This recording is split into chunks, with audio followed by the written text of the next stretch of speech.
Hello friends नमस्कार मु आशुतोष आपको स्वागत करुच्ची जेजी ट्यूटोरियल। तो आम आज देखा जमी पूर्व वीडियो कही ओ ट्रिपल एस सीआरई जो आपर forester forest guard excise constable full notification video आसी सारी। तो से देखुले कौन कौन मेन जिन केमी आवेदन करा पड़ो तार एज कौन अच्छी सैलरी कौन थी ये वीडियो आम देखा आपर जो एग्जाम प्रोसेस रही सिलेक्शन प्रोसेस अच्छी तार कौन कौन सब पैटर्न अच्छे जमी कही आपर दुईटा पैटर्न अच्छी गोटे हूँ आप रिटन एग्जामिनेशन आउ गोटे हूँ आप फिजिकल टेस्ट जो आप पीएसएम अच्छी पीटी अच्छी। तो वीडियो रे सब किसी आम आग को आलोचना करिया। तो वीडियो को फास्ट लास्ट पर्यंत देखो, चैनल सब्सक्राइब कर दिखाँ, वीडियो को लाइक कर दिखाँ। तो देखो ये आम देखा प्रथम आप जो सिलेक्शन प्रोसेस अच्छी यहाँ कौन आप फॉरेस्टर फॉरेस्ट गार्ड आउ आप एक्साइज कनेस्टेबल आसी से रिटन एग्जामिनेशन जो होकर स्टेज वन रिटन एग्जामिनेशन अच्छी जोटा आपको CBRE computer based recruitment examination computer ही एग्जाम देवाक पड़ो से एमसीक्यू आसो। एमसीक्यू हूँ मल्टीपल चॉइस क्वेश्चन जो आप गोटे क्वेश्चन में 4टी ऑप्शंस थाए और आपको से ठीक उत्तर बाछा पड़े। तो ये आपंकर कौन कौन रखु मैथ अच्छी जनरल स्टडी अच्छी इंग्लिश अच्छी ओडिया अच्छी और कंप्यूटर अच्छी। तो 5टा सब्जेक्ट आपको रिटन एग्जामिनेशन में देखा मिले जो कौन अच्छे आपर ना 100टा क्वेश्चन आपको मिले 100टा क्वेश्चन 100 मार्क आपर अच्छे गोटे क्वेश्चन आपको गोटे मार्क अच्छे। चलो देखा कौ सब्जेक्ट आपको केतोटी क्वेश्चन देखा मिले। तो प्रथम जब मैथ कथा कहवा मैथ आपको 20टी क्वेश्चन देखा मिले ताने कौन 20 मार्क। तो गोटे क्वेश्चन आपको गोटे मार्क अच्छे। सेमती जनरल स्टडी में आपर 25टी क्वेश्चन आसो। देन इंग्लिश आपर 20टी क्वेश्चन आसो। ओडिया से 15टी क्वेश्चन एवं लास्ट आसो आप कंप्यूटर जो आप 20टी क्वेश्चन आसो। तो एमती देखा गले यहाँ आपर 100टी क्वेश्चन टोटाल आपर 100 मार्क आसो। तो गोटे क्वेश्चन गोटे मार्क आसो। तो ये जो 100टी क्वेश्चन आसो से आपको टाइम दूसरी के समय ना 90 मिनिट टाइम दो 90 मिनिट 100टा क्वेश्चन आंसर। तो 90 मिनिट आपर कौन ना हाफ एन आवर 1.5 घंटा आपको दब 100 मार्क आंसर दवाई। सबुठ मेन जिनस है आपर नेगेटिव मार्किंग अच्छी।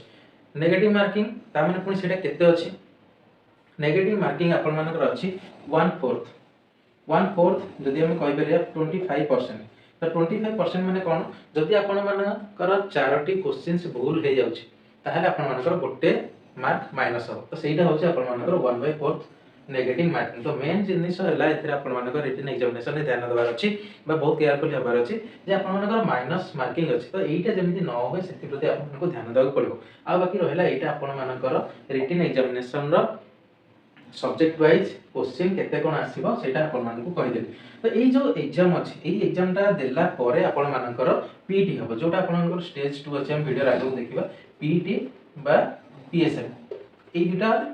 आपन जाई परिबे। तो प्रथमे एईटा क्वालीफाई कला परे ही आपन कोन करि परिबे ना स्टेज 2 को जाई परिबे। तो एई जो स्टेज 1 क्वालीफाई करिया पे हेला आपन मानकु केते परसेंट निहाती दरकार जदि आपण माने SC ST PWD ex serviceman बा स्पोर्ट्स पर्सन आछंती ताहाले आपण मानक पय 30% होची क्वालिफाइंग मार्क। ताकू छाडी देले जदि आपण माने जनरल आछंती ईवर आछंती एससीबीसी आछंती ताहाले आपण मानक पय 35% होची क्वालिफिकेशन मार्क। तो 100 रु जदि आपण माने 30 किबा 35 मार्क रखुछंती कैटेगरी अनुसार ताहाले आपण माने कोन ना नेक्स्ट स्टेज पय क्वालिफाई हेई पारे। तो देन हम देखिबा स्टेज 2 जोटा होची आपण मानकर पीएसएम बा पीटी। पीएसएम कौन आपर ना फिजिकल स्टैंडर्ड मेजरमेंट और पीटी हूँ आपर फिजिकल एफिशिएंसी टेस्ट। तो ये जो दुटा पीएसएम पीटी तो ये आपर कौन कौन स्टैंडर्ड रही दरकार को कैटेगरी पोस्ट पाई। तो प्रथम आम जो देखिए फॉरेस्टर और फॉरेस्ट गार्ड। तो फॉरेस्टर और फॉरेस्ट गार्ड मेन कथा जदि आम कह ताहले आपनकर हाइट केते थिया दरकार ना 168 सीएम जोटा होची यूआर एससीबीसी एससी कैटेगरी में 168 सेंटीमीटर। तो सेमिति मेन रे आपनकर एसटी कैटेगरी में 158 सेंटीमीटर अछि का भाई ना केवल फॉरेस्टर और फॉरेस्ट गार्ड पे। तो सेमिति वोमेन कथा जदि कहबा तो वोमेन आपनकर समस्त कैटेगरी में 153 सेंटीमीटर रा हाइट अछि मिनिमम हाइट 153 सेंटीमीटर हिथिया दरकार। तापरे एक्साइज कनेस्टेबल तो ये गला आपनकर फॉरेस्टर बा फॉरेस्ट गार्ड पे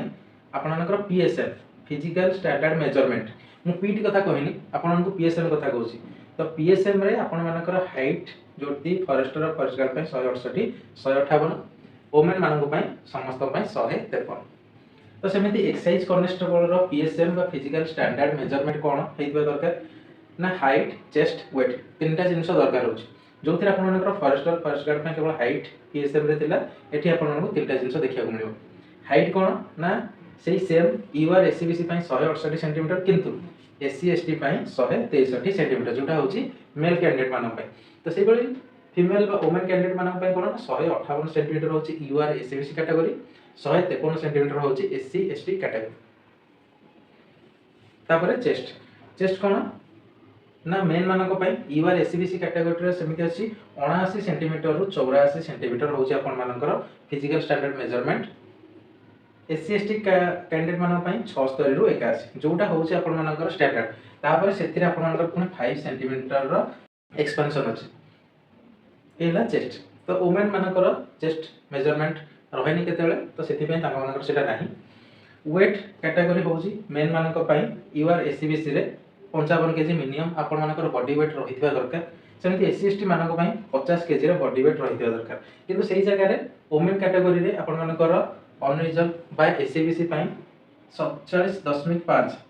आपण मानकर बॉडी वेट रहितबा दरकार आ एससी एसटी कैटेगरी पई 45 केजी रे बॉडी वेट रहितबा दरकार का पई बा वुमेन बा फीमेल कैंडिडेट मानक पई एटा थिला आपण मानकर कोन ना पीएसएम केवल फॉरेस्टर फॉरेस्ट गार्ड आ excise constable PSM physical standard measurement last आसिला आपण मानकर पीटी बा फिजिकल एफिशिएंसी टेस्ट जोथिरे आपण मानकु फिजिकली किसी टेस्ट मध्ये दबाको पड़िबो तो सेहीटा कोन होची ना होची आपण मानकर तो फॉरेस्टर आ फॉरेस्ट गार्ड में आपण मानकर मेन बा मेल कैंडिडेट मानकर पीटी कोन अछि वॉकिंग जोटा होची 25 किलोमीटर आपण मानकु 4 घंटा रे चलियार अछि सेही जगह रे वुमेन मानक पई 16 किलोमीटर को 4 घंटा रे कंप्लीट करिवार अछि एटा हला पीटी का पई ना फॉरेस्टर आ फॉरेस्ट गार्ड मानक पई केवल आपण मानकर वॉकिंग अछि 25 किलोमीटर मेल पई फीमेल कैंडिडेट पई 16 किलोमीटर तापरे नेक्स्ट आसिला एक्सरसाइज कनेस्टेबल तो एक्सरसाइज कनेस्टेबल मानक पई कोन अछि रनिंग अछि गोटे होछि रनिंग सेकंड होछि लॉन्ग जंप तो रनिंग आपण मानकर कोन जेमति नॉर्मल थाय आपण मानकर 1600 मीटर बा 1.6 किलोमीटर जोटा आपण मानक 7 मिनिट रे कवर करिवार अछि सेही जगह फीमेल मानक पई अछि सेही 1600 मीटर 9 मिनिट रे तांको कवर करिवार अछि जोटी मेल मानक तो 2 मिनिट अधिक टाइम दिया जायछि वुमेन मानक कवर करिया में तापर सेकंड आसिला लॉन्ग जंप तो लॉन्ग जंप मेन मानक पई कोन अछि 3.66 मीटर जोटा को आपण मानक तीनटा अटेम्प्ट रे क्वालीफाई करिवार अछि सेही बळी फीमेल मानक पई बा वुमेन कैंडिडेट मानक पई 2.75 मीटर रो लॉन्ग जंप अछि जोटा आपण मानकर तीनटा अटेम्प्ट रे मध्य क्लियर करिवार अछि तो ये थिला आपण मानकर जो फॉरेस्टर फॉरेस्ट गार्ड बा एक्साइज कनेस्टेबल आसीथिला तार सिलेक्शन प्रोसीजर रे आपण मानकर दुईटा रहउछि स्टेज गोटे होछि स्टेज 1 रिटन एग्जामिनेशन सेटा वीडियो फास्ट में कहले आपण मानकु कोन सब्जेक्ट आसीबो केते मार्क आसीबो नेक्स्ट होछि स्टेज 2 जोटा होछि आपण मानकर पीएसएम बा